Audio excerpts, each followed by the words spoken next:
क्या आपके साथ भी कभी ऐसा हुआ है कि आपका डॉक्टर आपकी कॉ को प्रेग्नेंट बता के गया, पर कुछ महीनों बाद आपको पता चलता है कि आपकी कॉ तो प्रेग्नेंट थी ही नहीं? तो क्या डॉक्टर की गलती है कि उसने गलत डायग्नोज किया है कि आपकी कॉ प्रेग्नेंट है, या फिर क्या हुआ है, क्या वो अबॉर्ट कर गई है जिसकी वजह से अब वो प्रेग्नेंट नहीं है? आज ये सारी चीज़ें मैं आपके साथ डिस्कस करूंगी, तो आप वीडियो को एंड तक जरूर देखना।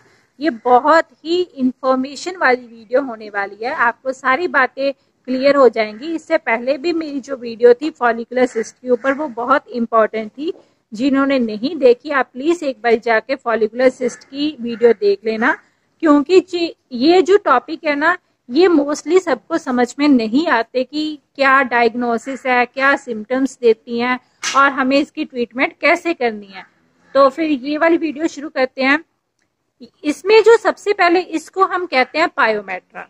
पायोमेट्रा होता क्या है कि यूट्रस के अंदर पस भर जाती है, पूरा का पूरा फ्लूइड भर जाता है, जिसकी वजह से डॉक्टर को लगता है कि आपकी कॉ प्रेग्नेंट है, पर असल में वो बच्चा होता नहीं है, उसकी जगह वो पस भरी होती है, जिसकी वजह से यूट्रस और हार्मोन्स फूले होते हैं और सर्विक्स बंद हो जाता है। होता क्या है कि जब आपकी कॉ हीट में आई है तो आपने उसको एआई करवा दी। हीट में जब कॉ आती है ना, तो उसका सीएल बनता है। सीएल जब टूटता नहीं है और कॉ प्रेग्नेंट भी नहीं होती, सीएल भी बना रहता है, तो वो लगातार प्रोजेस्टेरॉन रिलीज करता रहता है। प्रोजेस्टेरॉन की वजह से उसका सर्विक्स क्लोज हो जाता है, और जब सर्विक्स क्लोज हो गया तो पस जो है उसके अंदर जो इन्फेक्शन है वो बाहर नहीं निकल पाती। आपको लगता है कि आपकी कॉ का सर्विक्स क्लोज है, कोई डिस्चार्ज, कोई प्रॉब्लम नहीं है, पर असल में क्या हो रहा है कि सारी की सारी जितनी भी पस है ना, वो सारी उसके अंदर ही है, वो अंदर ही कलेक्ट होती जा रही है, इकट्ठा होती जा रही है, जिसकी वजह से यूट्रस फूल गया है। फिर आप जब दोबारा वो हीट में भी नहीं आएगी, क्योंकि उसके अंदर सीएल ही ब्रेक नहीं हुआ, प्रोजेस्टेरॉन रिलीज हो रहा है, तो वो हीट में नहीं आती। आपको लगता है कि आपने एआई करवा दिया है और आपकी कॉ हीट में नहीं आई, तो वो प्रेग्नेंट है। फिर आप डॉक्टर से चेक करवाएंगे, डॉक्टर आएगा, चेक करेगा पैल्पेट करके, तो उसको लगेगा कि यूट्रस भी फुला हुआ है, हॉर्न्स की भी ग्रोथ अच्छी है, तो वो आपकी कॉ प्रेग्नेंट है, वो उसको प्रेग्नेंट बता जाएगा, पर असल में वो पस है, बच्चा नहीं है। तो फिर इसकी ट्रीटमेंट के बारे में बात कर लेते हैं। आपने क्या करना है कि जब भी ऐसी कोई कंडीशन होती है तो आपने सबसे पहले उसके अंदर का सीएल ब्रेक करवाइए। जब आप सीएल, आप वेटमेट लगवा दीजिए उसको। जब आप वेटमेट लगाते हैं तो उसके अंदर का सीएल ब्रेक कर जाता है। जब सीएल टूटेगा, प्रोजेस्टेरॉन रिलीज होने बंद हो जाएंगे, वो दोबारा हीट में आ जाएगी। तो अब जब वो दोबारा हीट में आएगी तो आप जब वेटमेट लगाएंगे उसके अगले दिन आपने उसको एंटीबायोटिक थेरेपी पे डाल देना। आप उसको 5 दिन एंटीबायोटिक लगाएंगे। कोई भी अच्छा एंटीबायोटिक आप यूज कर लीजिए, सेफ्क्यूनॉम की कोई भी आप जो है वैरायटी वो यूज कर सकते हैं, सेफ्टीपोर भी आप यूज कर सकते हैं, किसी भी तरह का आप एंटीबायोटिक यूज कर लीजिए। बस आपने 5 दिन लगातार उसको एंटीबायोटिक थेरेपी पे रखना है। उसके बाद आपने 3 दिन उसको नसेड देनी है। नसेड होते हैं जो हमारी सोजिश को कम करते हैं, जो उसके अंदर स्वेलिंग होगी है उसको कम करेंगे। आप फ्लूक्सीवेट यूज कर लीजिए, आप मिलॉक्सिकैम यूज कर लीजिए, जो भी आपको पसंद है, कोई भी नसेड आप यूज कर सकते हैं। तो ये तो होगी हमारी पायोमेट्रा की बात। एक और कंडीशन होती है जिसकी वजह से ना तो आपकी कॉ प्रेग्नेंट होगी और ना ही वो हीट में आएगी।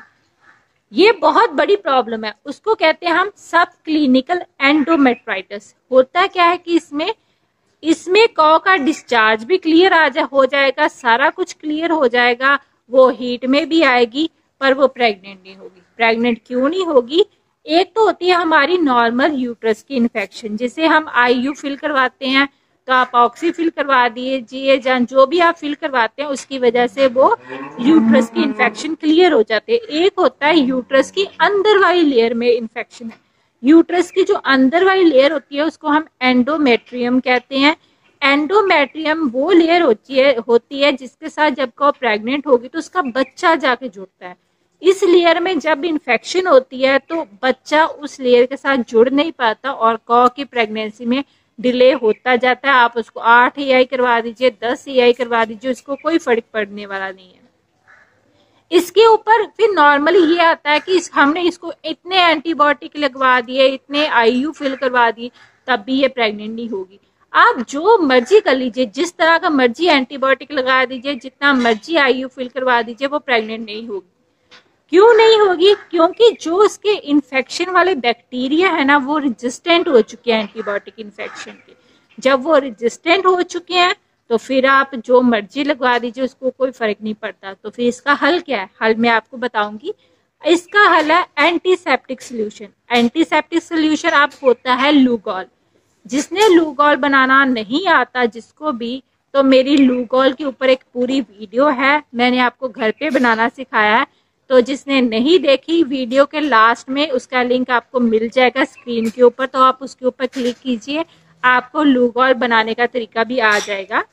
तो फिर आप लूगॉल फिल कीजिए उसके अंदर। लूगॉल एंटीसेप्टिक सोल्यूशन होता है, ये हर तरह के बैक्टीरिया को मार देगा, चाहे वो रेजिस्टेंट ही क्यों ना हो।